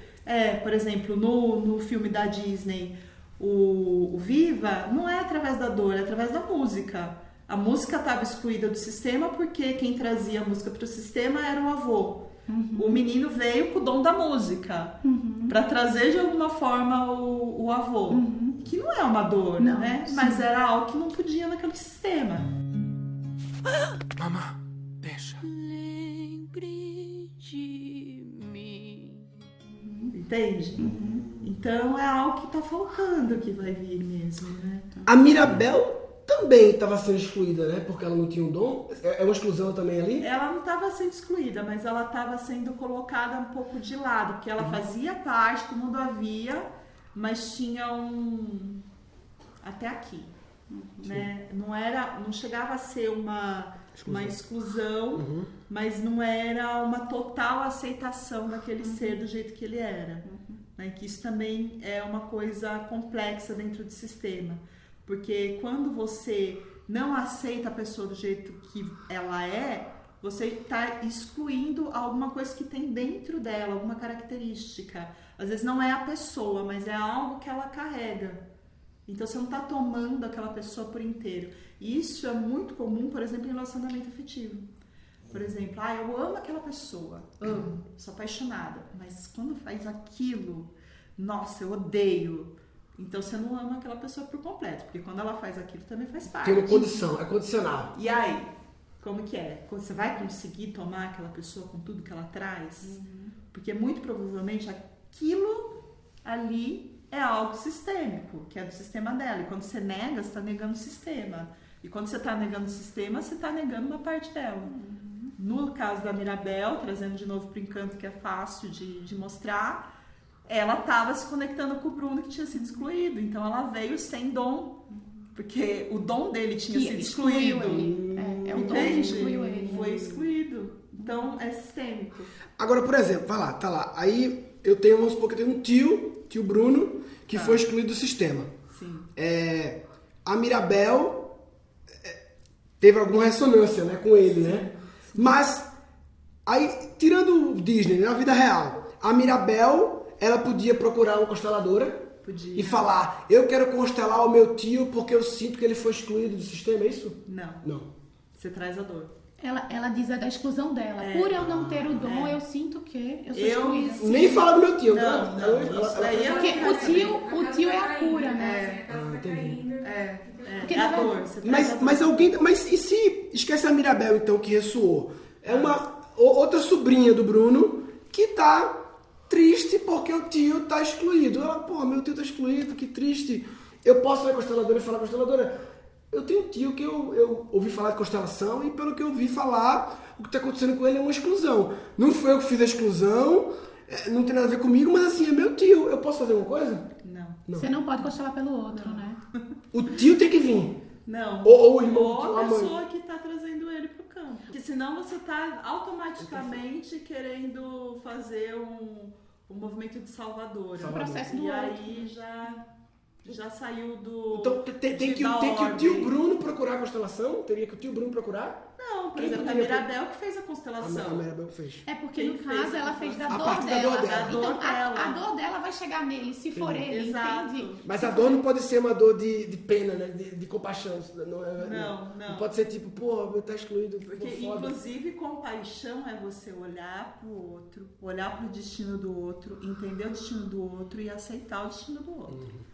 É não querer salvar. É você olhar e falar, putz, entendo esse destino, vejo esse destino, entendo que é um destino difícil. Sim. Mas é o seu. Isso. Porque senão você faz o processo do outro. Exato. E aí você não está ajudando, na verdade, você está piorando a situação. Um gelinho.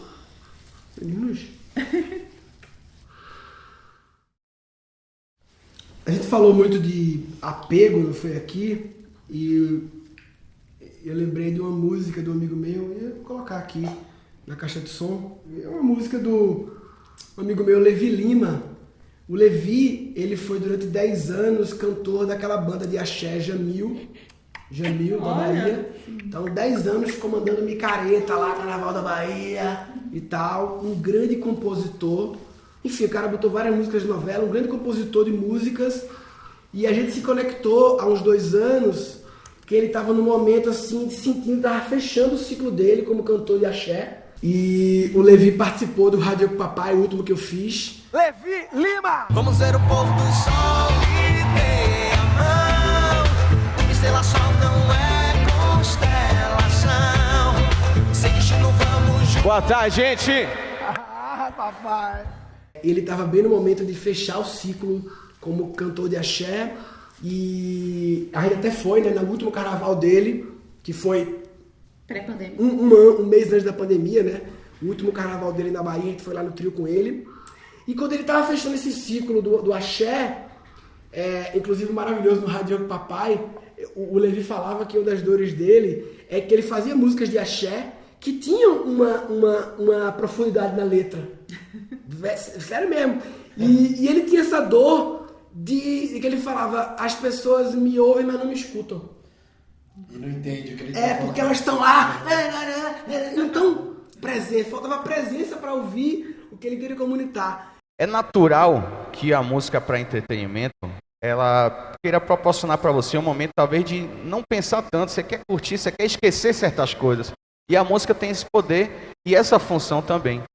Só que eu sempre me incomodava e falava, pô, mas eu não quero fazer só isso, eu não quero tocar só no carnaval, ou em cima do trio, ou então na balada. Eu não quero que as pessoas escutem minhas músicas só nessas circunstâncias.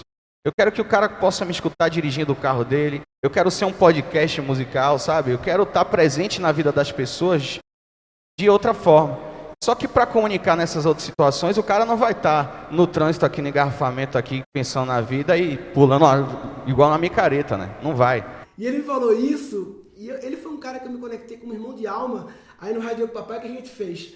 Eu peguei lá 2.000 pessoas no evento lá, eu peguei 2 músicas dele, que tinham letras profundas, que é Celebrar e Colorir Papel, botei no telão a letra da música, falei, ó, você falou pra mim, eu falei, Levi, vamos criar um quadro aqui chamado Interpretação de Axé. A gente vai fazer aqui interpretação de letra de axé. Coisa inédita na história da humanidade. Que aí você falou que as pessoas te ouviam, mas não te escutavam, mas que todo mundo vai escutar agora. Aí a gente botava na tela lá a letra da música e ele ia meio que falando porque ele colocou aquela coisa na música e tal. Isso é legal. Leia um livro. Onde veio a inspiração de mandar ler um livro no axé? Onde veio essa...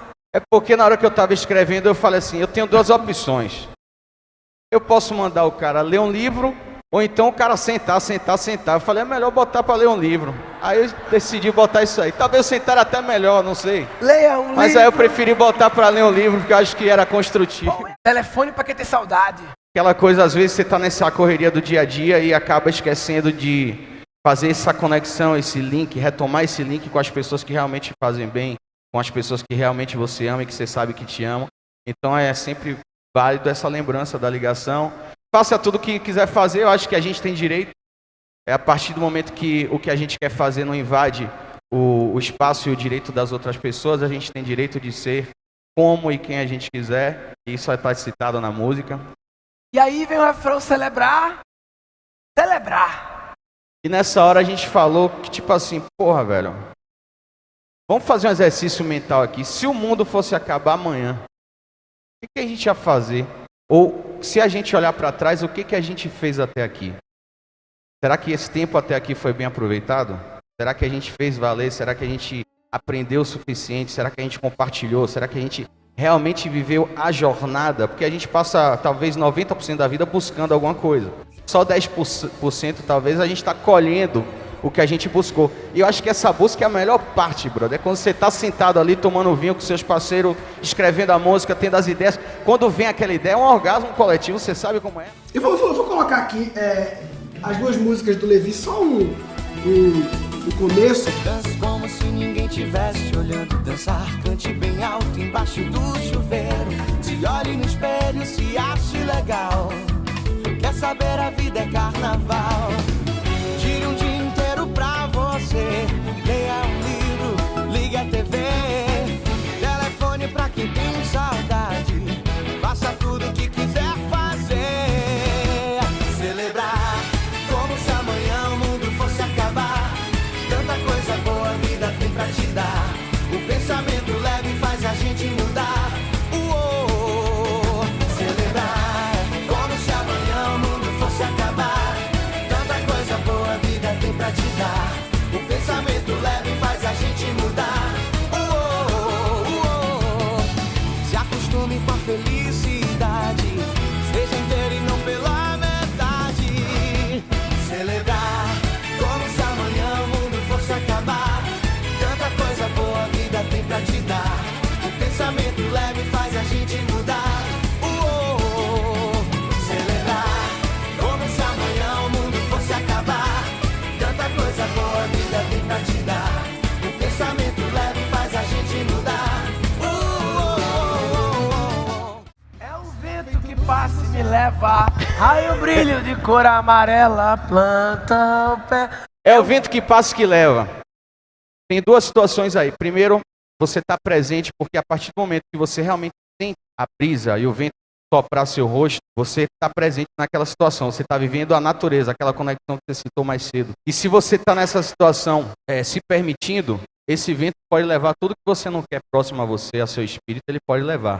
Então deixa essa presença fazer com que a sua consciência permita essa limpeza. Pode vir através do vento ou através até de um sopro de uma ideia que pode representar isso também. Raio brilho de cor amarela, isso daí você já está pensando no nascer do dia, para começar aonde a música vai terminar. É um roteiro de um dia.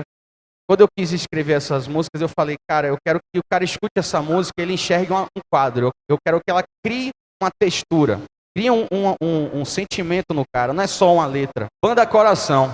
Aí tem a ver com a pulsação, certo? Do coração fragmentado em uma banda mesmo física, tocando, ou o lance da sua banda esquerda, porque o coração a gente fala muito do lado esquerdo do corpo, né? Então a banda desse lado aqui do corpo é onde ele está ali presente. Porra, essa eu não esperava não, essa aí. Esse Banda Coração, todo mundo cantou aí sem saber porra nenhuma. O bagulho é profundo. É um o vento que passa e que leva raio ao brilho de cor amarela, planta o pé no chão. O amor dando volta na terra, arco-íris de luz, aquarela, banda coração. Vamos ver o pôr do sol, me dê a mão. Uma estrela só não é constelação. Sem destino vamos juntos, passear feito nuvens no céu, derramar a tinta, colorir papel.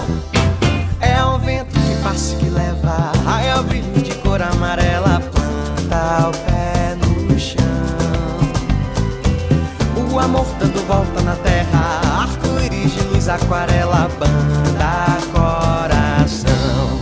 Vamos ver o pôr do sol, me dê a mão. Uma estrela só não é constelação. Sem destino vamos juntos, passear feito nuvens no céu, derramar a tinta, colorir papel. E amanhecer nós dois, perfume bem me quer. Tem biscoito, queijo, bolo, leite no café. Vamos ver o pôr do sol, me dê a mão. Uma estrela só não é constelação. Sem destino vamos juntos, passear feito nuvens no céu, derramar a tinta, colorir papel. Vamos ver o pôr do sol, me dê a mão. Uma estrela só não é constelação. Constelação? Pois é, você pegou no campo, hein? Pegou no Arrou, campo. como se manifestou em forma de música. Eu não lembrava disso. Também não que nem essa música eu queria mostrar. A música que eu lembrei foi Apego, que eu vou colocar ainda, né? Mas... E tu sabe que tu falou assim, é a primeira meditação com axé.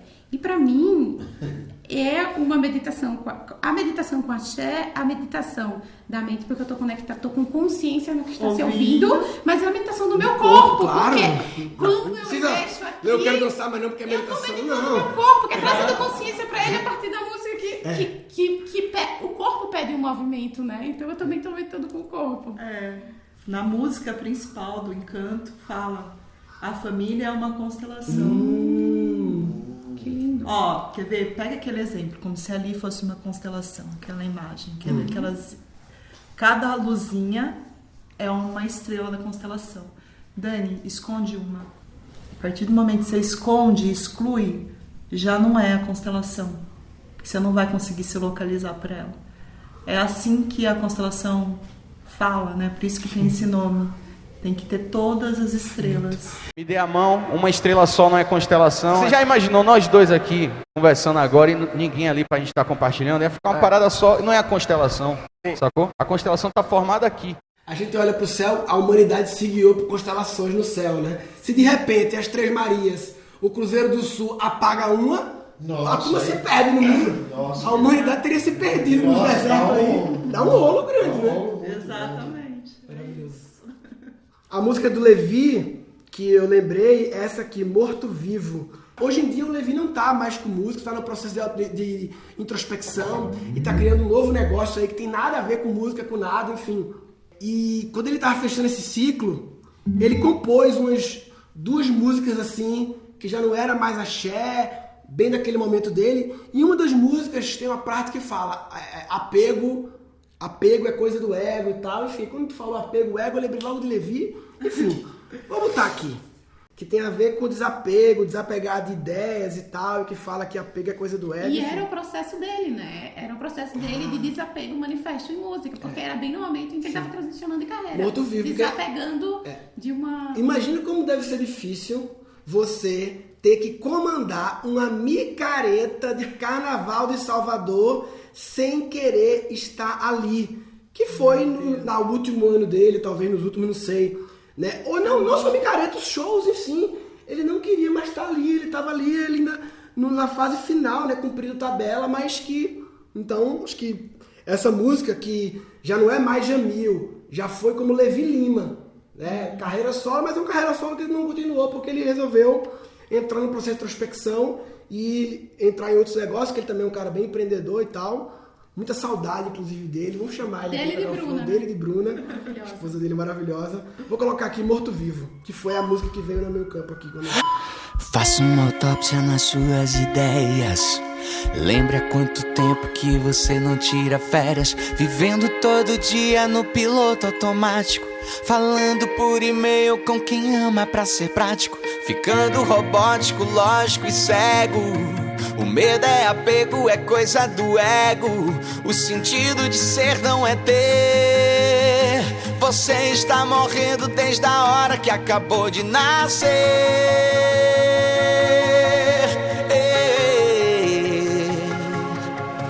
O tempo não para e a vida passa. Pra ser feliz não tem hora. É agora, tem o mundo lá fora. O seu filho tá chamando pra jogar bola. Ainda dá tempo de falar eu te amo. Fazer a viagem que viveu planejando. Não fique assistindo tudo pela janela, perdendo o mais simples, a parte mais bela. Com a mão no cabelo, cada dia mais branco, tendo um pesadelo e a noite toda acordando.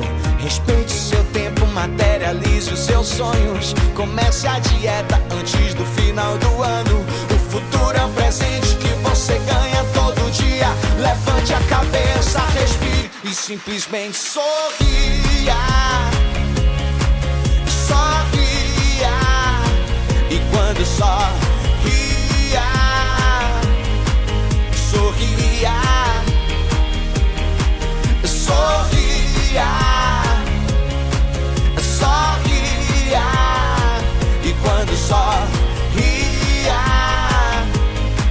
sorria. Ora, faça uma autópsia nas suas ideias. Salve Levi. Essa é a meditação ativa do Osho. Não é?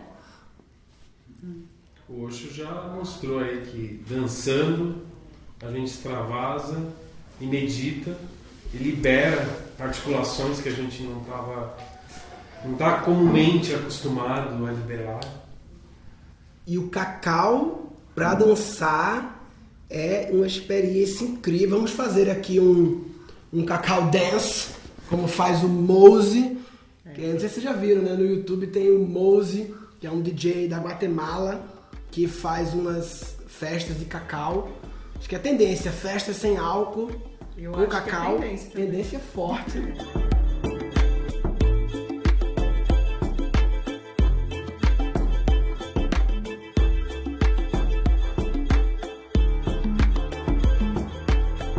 Eu tive uma experiência incrível com a Isa Galante, a sócia da Raw, de consagrar cacau e ficar assim 2 horas dançando com venda nos olhos, porque é maravilhoso você dançar livre assim, sem ficar olhando pro outro como tá, não sei o que, venda nos olhos assim, todo mundo dançando, músicas que sobem, músicas que acalmam, não sei o que.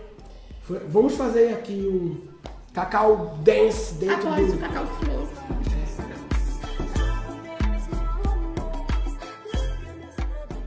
Outro babado interno dessa semana foi que, em relação às crianças, né? Porque a Tonton, de vez em quando de madrugada, ela acorda, né, Tonton? Ela acorda assim e fala, eu quero suco, eu quero água e tal. E aí quer suco ou água. E aí, tudo bem, a gente dá e tal. Mas uma vez a Tonton acordou e falou assim, eu quero suco, água, sei lá. Aí eu falei, acho que tem aqui e tal. Não, eu quero na cozinha. Eu falei, mas Tonton, tá aqui. Não, eu quero na cozinha, 3 da manhã, com sono. Tonton, não faz sentido, Tonton, tá aqui. E aí na hora eu pensei assim, não faz sentido. O que é fazer sentido? Fazer sentido é ter lógica. A lógica é, se ela quer suco, o suco tá aqui, então não faz sentido na cozinha. Mas, e o ilógico? E o sem sentido? E o que tá além do sentido? Além da lógica, né? Então vamos ver, vamos na cozinha. Aí fui na cozinha, 3 da manhã lá. Chega na cozinha, tá o cachorro e o gato na cozinha, que não é o combinado deles entrarem pra cozinha. Então, Eu pensei, mano, será que ela pegou no campo que tinha alguma coisa na cozinha e tal, né? Então, isso é uma coisa que não foi só dessa vez, mas de muitas outras vezes já, quando elas pedem algo que seja ilógico, sem sentido, não quer dizer que eu sempre atendo, lógico, mas se não for uma coisa que seja um crime, ou que fere a integridade física ou moral dela ou de alguém, ou seja uma coisa que vai custar muito dinheiro ou muito perigosa, e for possível de fazer, eu tendo a querer fazer para entender como esse canal talvez está sentindo alguma coisa por ser uma versão mais avançada da espécie, né? Então é como se fosse o iPhone versão 11 olhando para o iPhone versão 12 com respeito. Assim, ó, você 12, você precisou de mim, 11, para existir. Então, me respeito também, mas eu te respeito que vocês têm uns sensores a mais, né? Total. E eu diria até que, assim, se meu tataravô foi o iPhone 11, meu trisavô foi o iPhone 11.1, meu bisavô foi o iPhone 11.2, meu avô foi o iPhone 11.3, meu pai 11.4, eu 11.5, talvez elas sejam o 12. Talvez a gente esteja na hora que a mudança de versão não é só um 0 ponto não, tá tendo uma troca de nova versão, é como se tivesse que ter uma percepção minha, né? Um nível de respeito, que não significa que ela pode fazer tudo o que ela quer, claro, e que ela não tem que ouvir a gente e aprender algo, mas um nível de respeito para com a nova espécie que vai num nível muito maior do que as anteriores tiveram com a gente, em função de ser um grande salto de versão. Faz sentido? Faz sentido. Não? E as crianças, elas sentem muito o campo.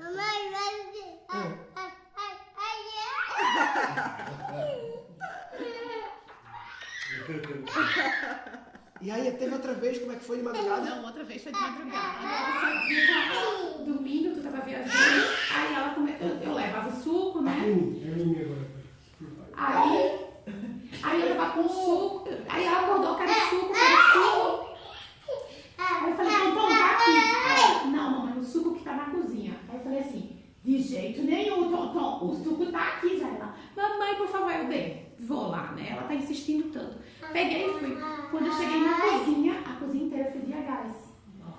Aí eu falei assim, cara, tá uma coisa muito errada aqui. Aí quando foi no outro dia, eu chamei um rapaz da marca do fogo da Brastemp. Aí, da autorizada, ele falou assim, olha, o que aconteceu aqui é que a válvulazinha que faz o TEC quebrou. Então ele tá rodando infinito. Então, de fato, não tava. Ele falou, tu teve muita sorte, porque imagina se tivesse virado às 20, sei lá, não sei quantas horas. Vocês dormindo. Quem viesse ligar se fudeu um BO que não podia dar. Nossa, ou arriscar um fósforo, sei lá. E eu compartilhei essas histórias no Instagram recentemente e foi incrível ver a quantidade de mensagens que eu recebi em inbox de pessoas também compartilhando histórias sobre o sentir fino das crianças, né? Então, eu sinto que a nossa missão como geração veio já, né? Uma versão nova da espécie Homo sapiens que tem umas coisas que a gente não imagina, a gente não tem a capacidade de imaginar, porque não está no nosso repertório as features que essa nova espécie tem, principalmente essas features subjetivas, invisíveis, de conexão com o campo, né? Então, eu sinto que o nosso papel como geração é como criar o campo para que elas consigam manifestar essas novas features dela. Dar sustentação para que elas manifestem. Deixa eu colaborar com esse gancho, que isso chama epigenética. A genética, ela está no nosso DNA, certo?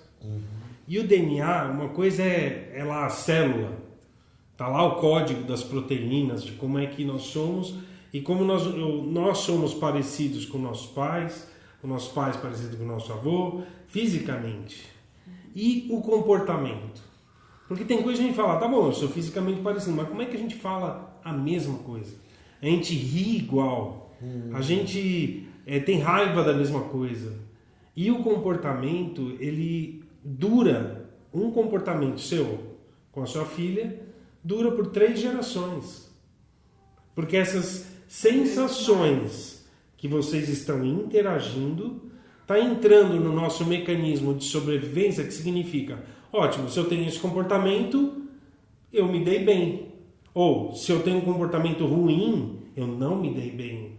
Então, esse comportamento é o que a gente chama de...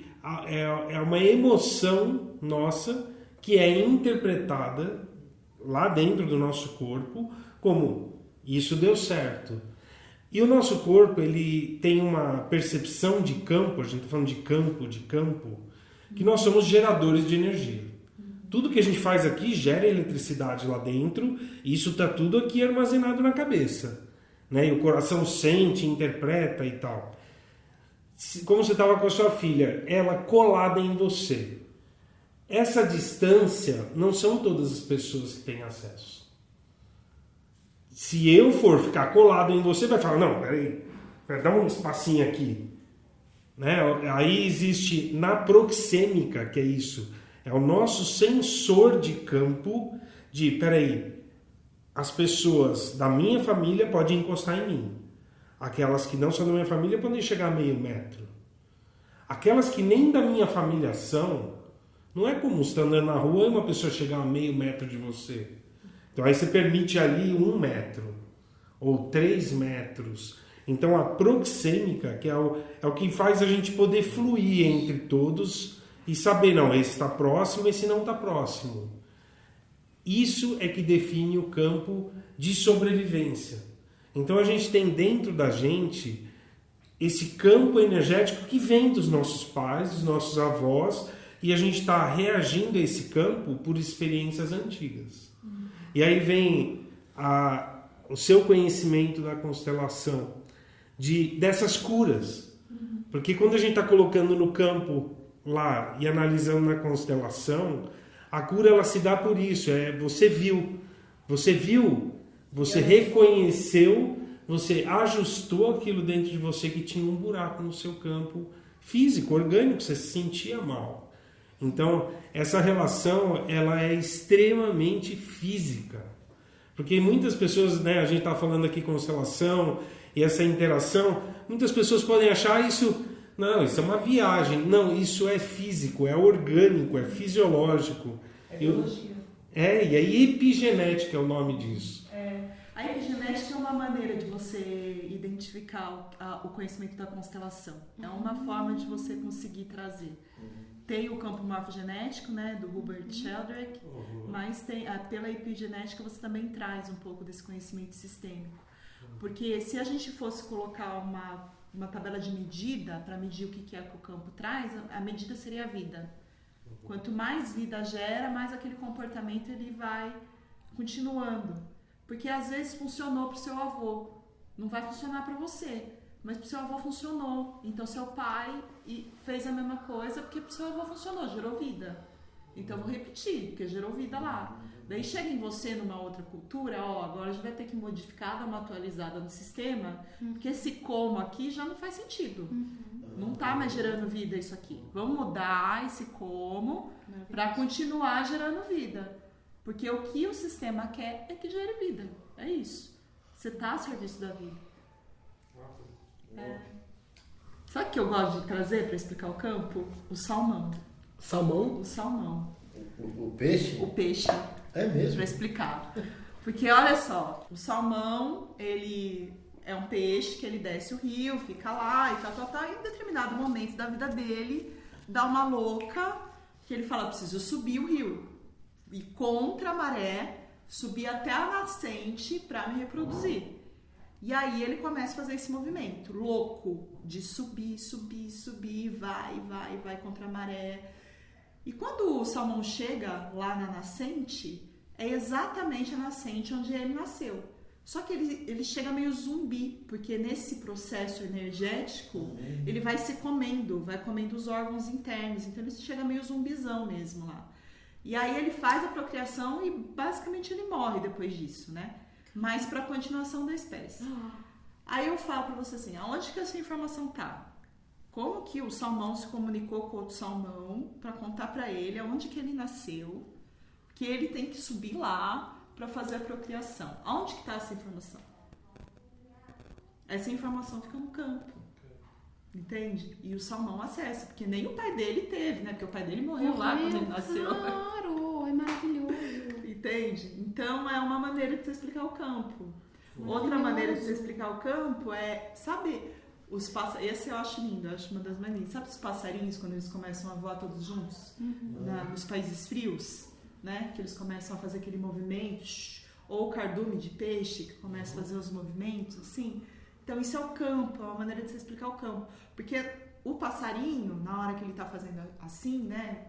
Ele está transmitindo calor para a espécie dele, porque está frio, então eles estão se aquecendo naquele movimento. E também estão passando informação de onde tem comida e abrigo seguro para continuar a espécie. Então, através dessa dança da vida, eles vão passando essa informação. Isso é um campo morfogenético de uma maneira fácil de você ver e identificar ali na natureza. Lindo, né? São imagens lindas.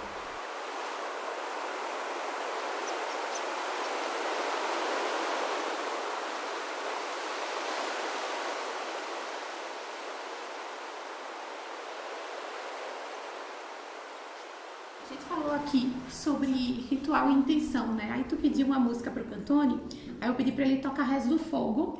E aí eu queria propor um ritual para trazer essa música, tanto pra música como pra vela. A gente falou sobre ritual e intenção, então eu queria acender a vela intencionando algo, e eu vou fazer essa intenção em voz alta e vou passar a vela para cada pessoa até que ela volte pra mim e eu coloque ela ali. E aí a gente intenciona, pode ser uma palavra, assim, o que sair na hora no coração. Nessas horas estamos diante do fogo, Deus convoca trazendo a minha intenção. Um momento de oração para rezar e agradecer a vida nessa santa noite. Eu intenciono que essa vela traga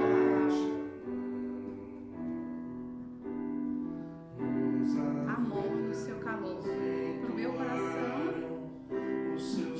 e pros nossos. Os seus rezos, lindos sonhos dos antigos rituais. Intenciono que essa vela transmute os preconceitos para que eles não atrapalhem que a gente se abra a novas experiências, para que a gente não deixe de viver as experiências por causa de julgamentos, de preconceitos, e que a gente se entregue ao novo, ao desconhecido, que é o caminho para a nossa evolução.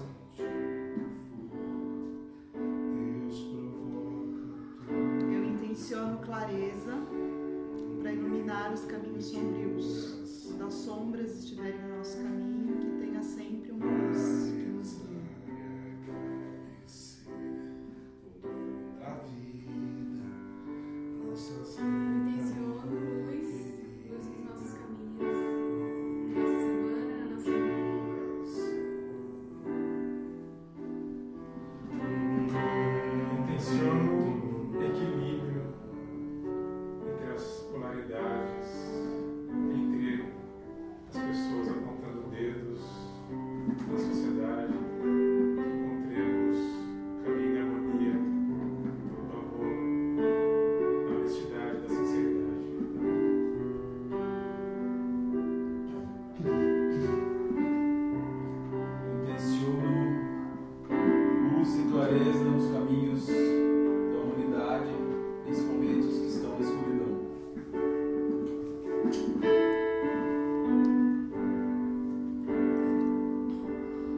Intenciono a luz e a música através do amor que flui dentro de nós. Eu intenciono intenciono que possamos nos fortalecer através da fé, produzindo amor incondicional.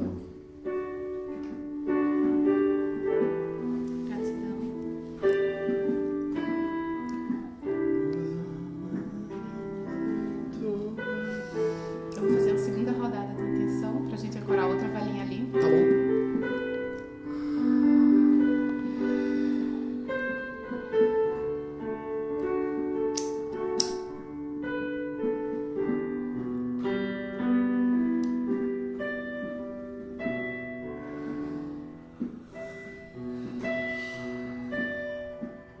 Eu intenciono respeito e honra aqueles que vieram antes de mim e os que vão vir após mim.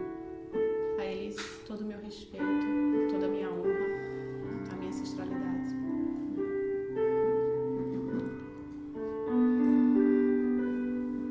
Eu intenciono cuidado com o corpo físico, atenção ao corpo físico, já que ele nos sustenta na matéria, que a gente olhe para ele com carinho, assim como olhamos para o mental, o espiritual, o emocional, também para o corpo físico.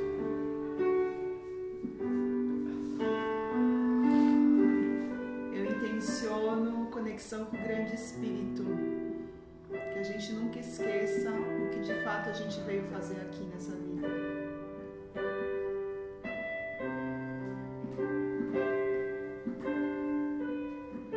Intenciono gratidão às coisas boas, às coisas ruins que acontecem na nossa vida. Que a gente saiba agradecer e confiar de que tudo vem para o nosso crescimento, para o nosso aprendizado.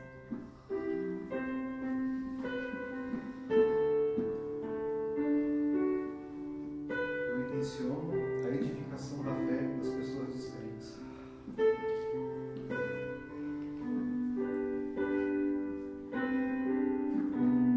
Intenciono que a confiança em nós continue sustentando esse flow maravilhoso. Intenciono saúde integral, corpo, mente, emoção, espírito a toda a humanidade.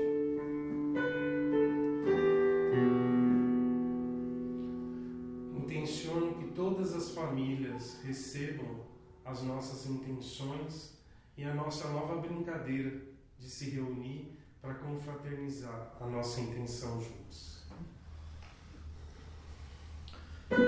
Eu intenciono que a humanidade redescubra a solidariedade e o amor por todos os seres vivos e por todo o universo e o Pai Criador.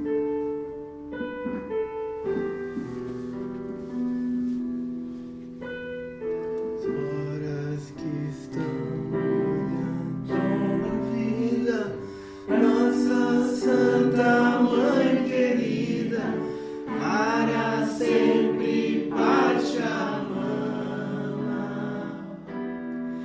Nessas horas que estamos diante do fogo, Deus convoca tudo e todos no momento de oração, pra rezar e agradecer o dom da vida, nossa Santa Mãe querida, para sempre Pachamama. Hey,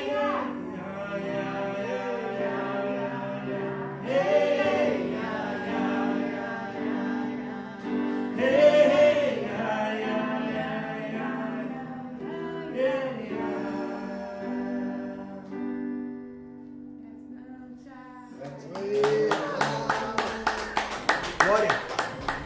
É isso. Cacau Flow.